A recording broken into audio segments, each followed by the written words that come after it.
केंद्र सरकार ने किस तरह से शातिर तरीके से दिल्ली में 3 बार चुनाव हारने के बाद दिल्ली सरकार के ऊपर कब्जा करने की कोशिश की है। अफसर कहता नहीं करोल बाग में मोहल्ला क्लिनिक की जरूरत नहीं है, बस फिर मोहल्ला क्लिनिक नहीं बनेगा। हम कहते हैं यहाँ पे पानी गंदा आ रहा है, अफसर लिख देता है पानी ठीक आ रहा है, बस पानी ठीक आ रहा है, फिर अफसर ने लिख दिया पानी ठीक आ रहा है। फिर हम कहते हैं यहाँ पे गंदगी बहुत ज़्यादा हो गई है, अफसर कहता है नहीं गंदगी नहीं है, सही है, तो बस फिर सही है। तो ये अफसर को पावर दे दी। कैबिनेट जितने निर्णय लेगी वो निर्णय सही है कि गलत है, ये चीफ सेक्रेटरी डिसाइड करेगा।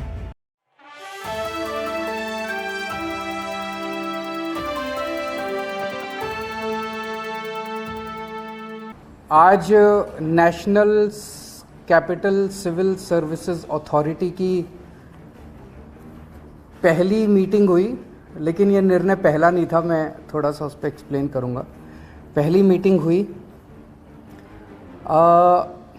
ये पूरा का पूरा जो ऑर्डिनेंस है, पहले हमें समझना पड़ेगा इस ऑर्डिनेंस के ज़रिए केंद्र सरकार ने किस तरह से शातिर तरीके से दिल्ली में 3 बार चुनाव हारने के बाद दिल्ली सरकार के ऊपर कब्जा करने की कोशिश की है।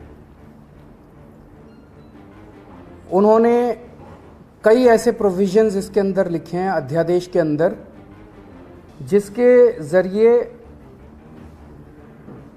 मंत्री और मुख्यमंत्री, जो चुनी हुई सरकार है, जो चुनी हुई कैबिनेट है, उसके ऊपर हर जगह इन्होंने एक अफसर को बिठा दिया। अब डिपार्टमेंट्स में मंत्री की नहीं चलेगी, अफसर की चलेगी। अफसर को मंत्री का बॉस बना दिया। कैबिनेट के अंदर कैबिनेट की नहीं चलेगी, चीफ सेक्रेटरी की और एलजी की चलेगी, उसके ऊपर उन्होंने चीफ सेक्रेटरी को बिठा दिया। एक ये कहने को एक अथॉरिटी बना दी, अथॉरिटी के अंदर 2 अफसर केंद्र सरकार के होंगे और एक मुख्यमंत्री होगा, तो इसके अंदर मुख्यमंत्री के ऊपर 2 अफसरों को बिठा दिया। तो हर जगह इन्होंने अफसरशाही को सारा कंट्रोल दे दिया और अफसरशाही केंद्र सरकार कंट्रोल करेगी। अफसरों के ऊपर केंद्र सरकार का कंट्रोल होगा, सर्विसेज के जरिए और विजिलेंस के जरिए। तो एक तरह से केंद्र सरकार दिल्ली सरकार को अफसरों के जरिए चलाना चाहती है। हमारा देश एक जनतंत्र है, भारत एक जनतंत्र है, और संविधान, भारत का संविधान की मूल आत्मा यही है कि हम एक जनतंत्र हैं। जनता सरकार चुनती है और उस सरकार को काम करने के सारे अधिकार होते हैं, और वो सरकार, चुनी हुई सरकार, अफसरों के जरिए काम करती है। वो अफसर चुनी हुई सरकार को रिपोर्ट करते हैं। ये शायद दुनिया के इतिहास में पहली बार भारतीय जनता पार्टी ने ऐसा षड्यंत्र रचा है कि अब अफसर जो है वो चुनी हुई सरकार के ऊपर होंगे। क्यों? क्योंकि उन अफसरों के ऊपर केंद्र सरकार का कंट्रोल है।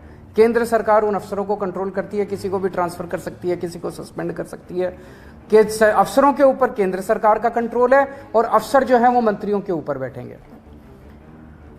तो जैसे किसी भी डिपार्टमेंट में मंत्री जो है वो अगर कोई आदेश देगा तो अफसर डिसाइड करेगा कि आदेश सही है कि गलत है। अगर अफसर को लगता है कि आदेश सही नहीं है, अगर वो, तो ये बहाना मार के कि वो अफसर आदेश सही नहीं है, वो अफसर आदेश मानने से इनकार कर सकता है। सरकार कैसे चलेगी ऐसे? हम मान लो कहते हैं कि 2 स्कूल बनाने, अफसर कहते हैं नहीं, इस दिल्ली में स्कूलों की ज़रूरत नहीं है। अगर अफसर लिख दे फाइल पे दिल्ली में स्कूलों की ज़रूरत नहीं है तो स्कूल नहीं बनेंगे। हम मान लो कहते हैं कि मोहल्ला क्लिनिक 100 और बनने चाहिए, चुनी हुई सरकार कहती है, हम तो जनता में घूमते हैं, हम कहते हैं भाई जनता मांग रही है इस इलाके में करोल बाग में एक मोहल्ला क्लिनिक बनाओ, अफसर कहता है नहीं करोल बाग में मोहल्ला क्लिनिक की ज़रूरत नहीं है, बस फिर मोहल्ला क्लिनिक नहीं बनेगा। हम कहते हैं यहाँ पे पानी गंदा आ रहा है, अफसर लिख देता है पानी ठीक आ रहा है, बस पानी ठीक आ रहा है, फिर अफसर ने लिख दिया पानी ठीक आ रहा है। फिर हम कहते हैं यहाँ पे गंदगी बहुत ज़्यादा हो गई है, अफसर कहता है नहीं गंदगी नहीं है, सही है, तो बस फिर सही है। तो ये अफसर को पावर दे दी।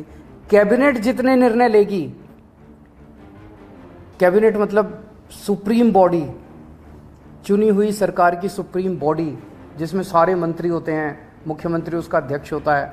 तो कैबिनेट जो भी निर्णय लेगी वो निर्णय सही है कि गलत है, ये चीफ सेक्रेटरी डिसाइड करेगा।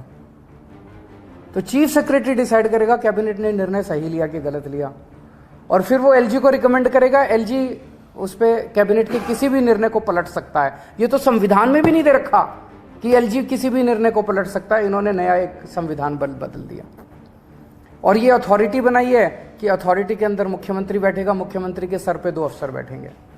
तो ये एक बहुत बड़ा षड्यंत्र है।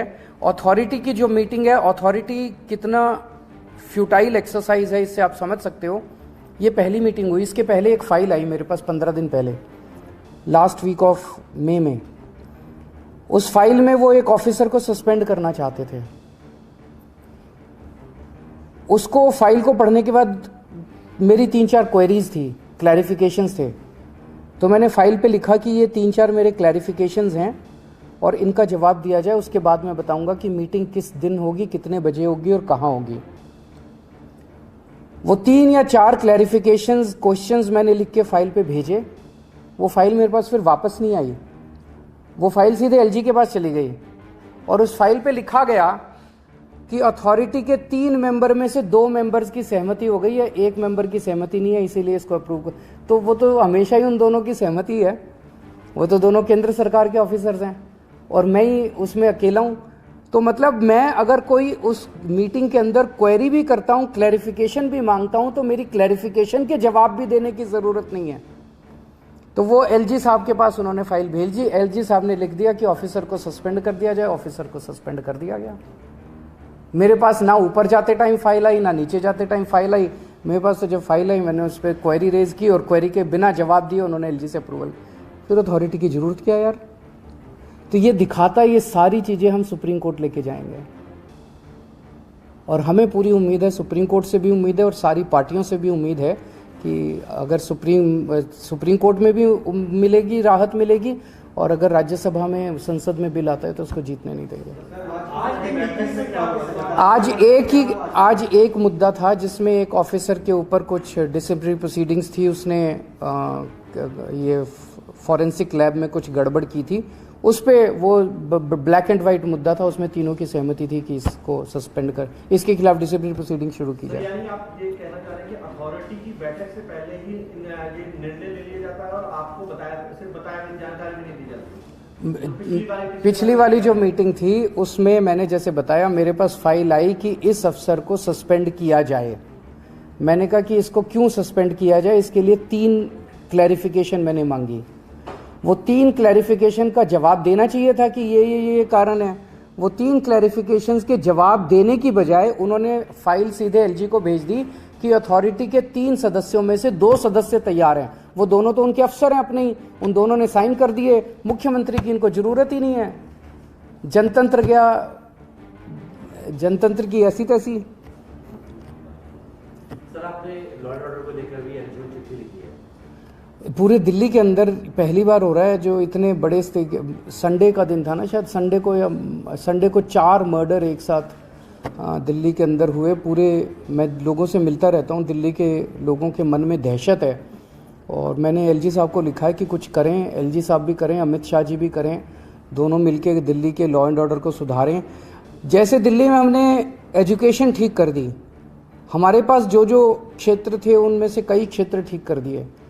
अगर आज लॉ एंड ऑर्डर, हम पंजाब में हमारे पास लॉ एंड ऑर्डर पहली बार आया। शुरू में आपने देखा कितनी दिक्कत हुई क्योंकि वो पुरानी सरकारों ने कितना गंद मचा रखा था।